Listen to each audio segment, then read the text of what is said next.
Right now, I'm going to be reading from the George Bonga reading, and instead of doing the story by William Durbin, right now I'm going to be reading about George himself. I'm going to read his biography. This is the yellow part, not the purple part. George Bonga was born near Duluth in 1802 to an African American father and an Ojibwe mother. He grew up to be a fur trader and a wilderness guide. Due to his strength of character and talents, he was well known in the Lake Superior region. Bonga was a well-educated as he attended school in Montreal and spoke English, French, and Ojibwe. He claimed to be both the first black man born in this part of the country and one of the first two white men that ever came into this country. In the language of the time, Bonga was correct. He was one of only 14 African Americans counted in the Minnesota Territory in the 1850 census. But sometimes, such as at treaty signings, Bonga was considered white because it was common for people to be classified only as Indian or non-Indian white. Many African Americans in the United States were slaves in the early 1800s, but Bonga was a free man.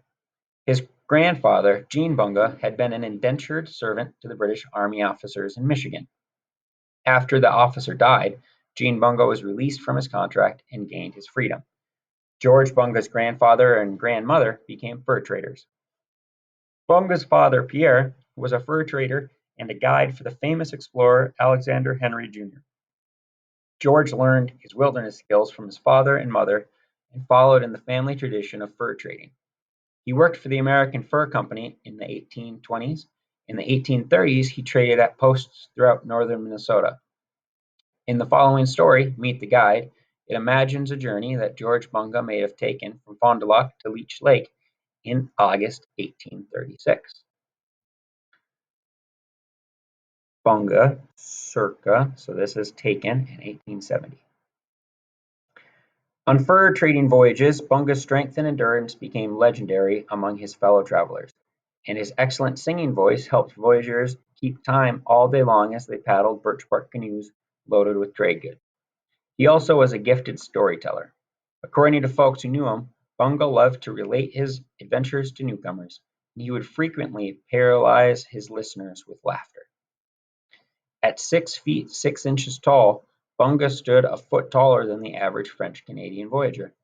Along the trade routes of the lakes and rivers, he paddled rushing rapids and hiking through portages with ease. He carried heavier bundles than most men crossing overland from one waterway to another. The tale of his 700-pound carry around the Dalles of the St. Louis River was most likely an exaggeration. But if Bonga had portaged even half that amount, his feat would have been extraordinary because a voyager ordinarily carried two 90-pound parcels. When Bonga was 18 years old, he was hired by an explorer, Lewis Cass, to guide a search to the Mississippi River headwaters, which was unsuccessful. Cass chose Bonga because he was a skilled canoeist, spoke the Ojibwe language, Anishinaabemowin, and knew the headwaters country, home of his mother's pillager band of the Leech Lake tribe. The most difficult test of the Cass expedition came when they encountered the Savannah Portage. This mosquito-infested 6-mile trail ran through muck that could swallow a man up to his waist. Bonga's jokes and fine singing kept up the men's spirit. In 1837, Bonga's name became a household word when he captured an accused murderer. Ignoring the bitter January cold and snow, Bonga set off alone in search of the suspect. For 6 days and nights, he tracked him. Finally, he caught and delivered the man, named Chugewasgung, to Fort Snelling, resulting in the first criminal trial in Minnesota history.